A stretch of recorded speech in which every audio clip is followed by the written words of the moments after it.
காந்தாரா என்றால் சமஸ்கிருதத்தில் அடர் காடு என்று பொருள்படும்.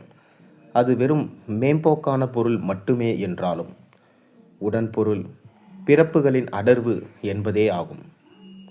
ஒரு மனிதனின் ஜனன மரண பிறவி என்பது காடு போன்றது. அதில் சிக்கி தவிக்காமல் இருக்க சரணாகதி எனும் மோட்சமே வழி என்பது சூக்ஷமம். படத்தில் விலங்குகள் வாழும் காடு, மனிதர்கள் வாழும் கிராமம் இரண்டிற்குமான எல்லை வரையறைதான் முக்கிய பொருளாக பேசப்பட்டுள்ளது. இரண்டில் வாழும் உயிரினங்களும் ஒன்றோடு ஒன்று ஒன்றி வாழ வேண்டும் என்பதே வேட்கை. அதற்கு தெய்வம் எப்படி உதவியது என்பதே கதை. இதனை படத்தின் உட்பொருளாக எப்படி எடுத்துச் சென்றார்கள் என்பதை நாம் புரிந்து கொள்ள வேண்டும். அதற்கு நாம் முதலில் கர்நாடக மாநிலம் துளு நாட்டின் சில பாரம்பரியங்களையும் கலாச்சாரங்களையும் அவர்களது மண்ணின் தெய்வங்களையும் விளங்கி கொள்ளுதல் வேண்டும். காந்தாரா அதற்கு காரணம் உருவான பிணைப்பு, குலதெய்வம் கோவில்களுக்கு குடும்பத்தோடு கிளம்பி செல்லும் மக்கள். வராகம் விஷ்ணுவின் அம்சமாக ஏற்றுக்கொள்ளப்படாத காலத்தில் துளு நாட்டினர் அத்தெய்வத்தை பஞ்சுருளி என்று போற்றி வந்தனர். காடுகளில் முடிசூடா மன்னனான வராகம் காற்றின் தெய்வமாக கருதப்பட்டது. இந்த பஞ்சுருளி தெய்வத்திற்கு உருவம் கிடையாது. செங்குத்தாக நிறுத்தப்படும் கல் ரூபமாக வணங்கப்பட்டு வருடத்தின் ஒரு நாள் பூதகொலா என்ற பாரம்பரிய ஆட்டம் நிகழ்த்தப்பட்டு படத்தில் காட்டப்பட்ட ஆட்டம் வாக்கு கேட்கப்படும். அப்போது வராகத்தை போன்ற உருவ கவசம் சாத்தப்படும். பஞ்சுருளி தெய்வத்திற்கென்று தனி கதை கிடையாது. மனிதன் காட்டில் பெரும்பாலும் சிங்கம், புலி போன்ற கொடிய விலங்குகளுடன் நேரடியாக தொடர்பு கொள்வதில்லை. ஆனால் சாதுவான வராகத்தை அடிக்கடி பார்க்க நேரிடும். வராகம் மனிதனை சீண்டுவதில்லை, எனினும் அது மனிதனையே வீழ்த்தும் வல்லமை கொண்டது. ஆனால் முறையற்ற மனிதன் அதனை வேட்டையாடுவதை வாடிக்கையாகவும் தவற அச்செயல்களை தவிர்க்கவே வராகம் மனிதன் எனும் விலங்குக்கும் வனத்தில் வாழும் கொடிய விலங்குகளுக்குமான ஒரு வரையறை விலங்கு போல் வைக்கப்பட்டுள்ளது. அதனால் அக்காலத்தில் காட்டில் ஏராளமாக காணப்பட்டதாகவும் வனப்பான தோற்றம் கொண்டதுமான வராகம் தெய்வமாக கொல்லப்பட்டிருக்கலாம். படத்தில் வரும் அடுத்த தெய்வம் குளிகா. இது நாம் அனைவரும் படத்தில் கிரகிக்க மறந்த ஒரு தெய்வம். ஆனால் கதையே இந்த குளிகா தெய்வத்தை சுற்றிதான் நகர்கிறது. முதலில் யார் இந்த குளிகா என்று கூறிவிடுகிறேன். கைலாயத்தில் பார்வதி தேவி ஒரு நாள் சிவபெருமான் பூசிக்கொள்ள திருநீறு எடுத்து வந்தார். அதில் ஒரு கல் இருந்தது. அதனை சிவன் தூக்கி எறிய அது சிவன் ஸ்பரிசம் பட்டு குளிகா என்னும் பூதகணமாக மாறியது. அந்த கணத்தின் விசித்திரமான செய்கையால் சிவன் வேதனையுற்று குளிகாவை வைகுண்டத்தில் விஷ்ணுவிற்கு பணிவிடை செய்ய அனுப்பி வைத்தார். அங்கும் குளிகாவின் செய்கைகள் மாறாததால் ஆத்திரமடைந்த விஷ்ணு குளிகாவை உலகில் பிறக்க சபித்தார். பூவிலகில் தாயின் நிறைமாத கர்ப்பத்தில் இருந்த குளிகா தன் தாயிடம் கேட்டது, நான் உன் வயிற்றிலிருந்து எப்படி வெளிவர வேண்டும்? அதற்கு தாய், மற்ற குழந்தைகள் போல் சுகப்பிரசவம் செய் என்றாள். முன்பு சிவனையும் விஷ்ணுவையும் ஆத்திரமடைய செய்த விலங்கு குணமும் விதண்டாவாத செய்கைகளும் குளிகாவை நீங்கவில்லை. உடனே தாயின் வயிற்றை கிழித்து கொண்டு வெளியே வந்தது. வந்த நேரத்தில் பசி பசி என்று கண்ணில் பட்ட அனைத்தையும் சாப்பிட்டது. விஷ்ணு துயின்ற கடலையும் குடித்து வட்டச் செய்தது. அதிலிருந்த மீன்களையும் தின்று தீர்த்தது. பிறகு வனத்தில் புகுந்து யானை, குதிரைகள் இரத்தம் குடித்தது. எவ்வளவு தின்றும் தீரா பசியும் தாகமும் கொண்ட குளிகாவிற்கு தன் சுண்டு விரல் இரத்தம் தந்து பசி அடக்கினார் விஷ்ணு.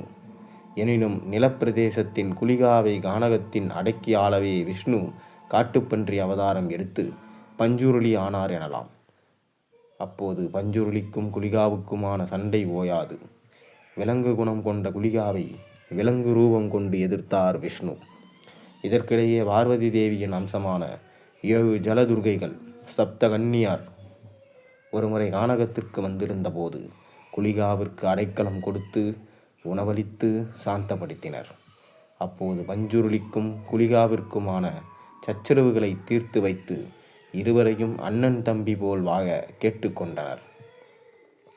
குளிகாவை தாங்கள் காவல் தெய்வமாக ஆக்கி கொண்டனர். இதனால் குளிகாவிற்கு சேஸ்திரபாலன் என்ற பெயரும் உண்டு. இதனால் காடு, கிராமம் ஆகியவற்றின் எல்லை தெய்வங்களாக முறையே பஞ்சுருளி, குளிகா போற்றப்பட்டனர். இரு நிலங்களுக்குமான எல்லை பிரச்சனைகளை தீர்ப்பதற்காகவே வழிபடப்பட்டனர். இருவரும் ஒருவருக்கொருவர் இணை பிரியாதவர்களாக மாறினர். காலப்போக்கில் குளிகா பஞ்சுருளியின் காவல் தெய்வமாக ஆக்கப்பட்டார். காரணம், காடு அழிவை சந்தித்தது. கிராமம் காட்டை காக்க வேண்டியதாயிற்று. குளிகாவிற்கு தனி உருவம் கிடையாது. வானத்தை பார்த்த கல் ஒன்றே குளிகாவுக்காக ஏற்கப்பட்டது. இதற்கும் தனியே குளிகா கொலா என்ற ஆட்டம் உண்டு. அது படத்தில் காட்டப்படவில்லை. படத்தின் அடிநாதமாக விளங்கியது வராக ரூபம் பாடல். இந்த பாடல் தோடி மோகனம் அத்தோடு கூடிய பயபக்தியையும் ஒருவர் வாய்விட்டு கூற முடியாது.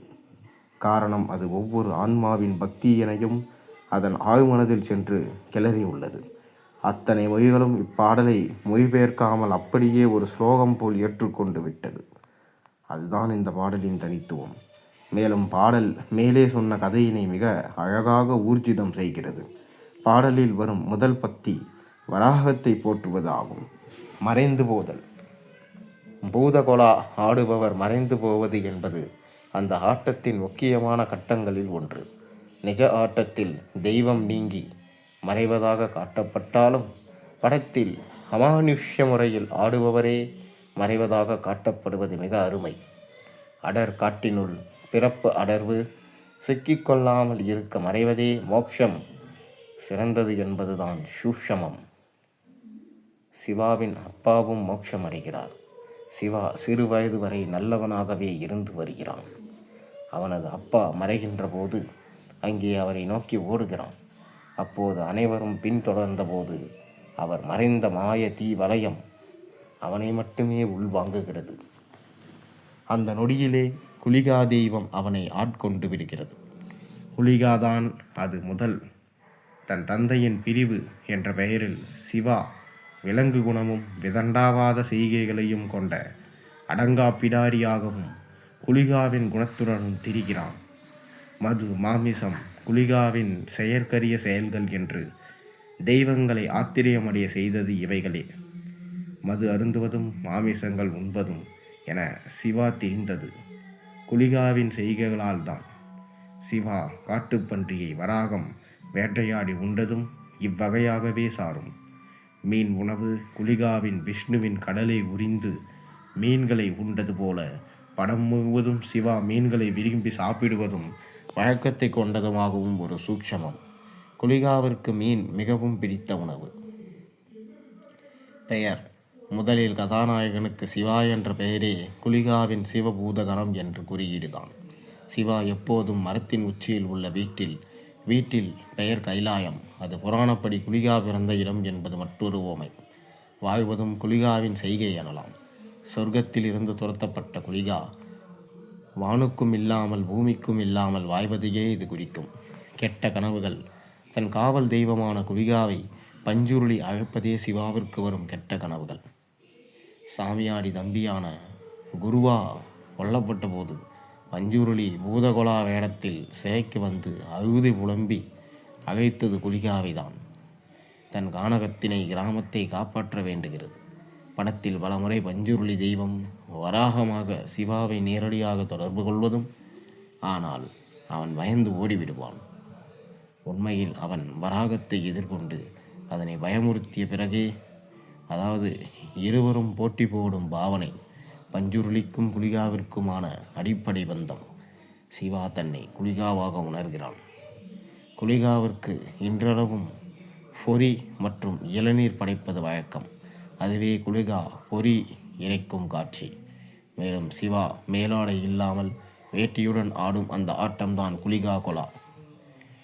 மறந்தாலும் என் காவல் தெய்வமான குளிகா சும்மா இருக்க மாட்டான் என்கிறது. அதுபோலவே படத்தின் இறுதியில் சிவா மயங்கிய பிறகு பஞ்சுருளியின் அழைப்பின் பேரில் குலிகா முற்றிலுமாக வெளிப்படுகிறது. வானம் பார்த்த கல் அதன் அருகில் ஆயுதம் என்றும் கிளைமேக்ஸில் குலிகா முழுமையாக வெளிப்பட்டு அதகலம் செய்கிறது. மேலும் வில்லனை கொலை செய்யும் போது தன்னை சேஸ்திரபாலன் என்றே அறிமுகப்படுத்திக் கொள்கிறது. வந்த வேலை முடிந்ததாக வனத்துறை அதிகாரியிடம் கிராமத்தை தத்து கொடுக்கும் பாவனையில் ஆடுகிறது. காட்டை நோக்கி ஓடி மறைவதும் என அனைத்தும் மோட்சத்தை குறிக்கும். குலிகா சிவா ஓசை எழுப்ப கானகத்தின் மறு ஒலியை பஞ்சுருளி தெய்வம் சிவாவின் அப்பா எழுப்புகிறது. சிவா தனக்கான வேலை வந்தவுடன் என ஓடுகிறான். அங்கே அண்ணன் தம்பியாக பழக ஜல துர்க்கைகள் ஆணையிட்டவாறு இருவரும் சிலாகித்து மறைவிடுகின்றனர். இதுவே பஞ்சுருளி குலிகாவின் பந்த தத்துவம். இதுதான் படம். இறுதியில் மனிதன், மிருகம், கடவுள் இந்த 3 தத்துவங்களும் இயற்கையாகவே ஒன்றோடு ஒன்று பிணையப்பட்டுள்ளது. அவை ஒன்றோடு ஒன்று உறவாடி வாழ தகுதி உடையது என்பதனை கூறி, தவறினால் ஒன்று மற்றொன்றாக மாறிவிடும் என்பதையும் மிக தெளிவாக அழகாக கூறியிருந்தது இந்த காந்தாரா. அதைத் தொடர்ந்து தற்போது காந்தாரா படத்தின் 2ஆம் பாகம் வெளியாகியுள்ளது. இதில் மற்றுமொரு தெய்வத்தை பற்றி குறிப்பிட்டிருக்கின்றனர். அதை அடுத்த வீடியோவில் நாம் பார்ப்போம். நன்றி, வணக்கம். இந்த கதை உங்களுக்கு பிடிச்சிருந்தால் மறக்காமல் சேனலுக்கு சப்ஸ்கிரைப் பண்ணுங்கள், லைக் பண்ணுங்கள், பெல் ஐக்கனை ப்ரெஸ் பண்ணுங்கள். நாளை ஒரு நல்ல அருமையான கதையுடன் உங்களை சந்திக்கின்றேன்.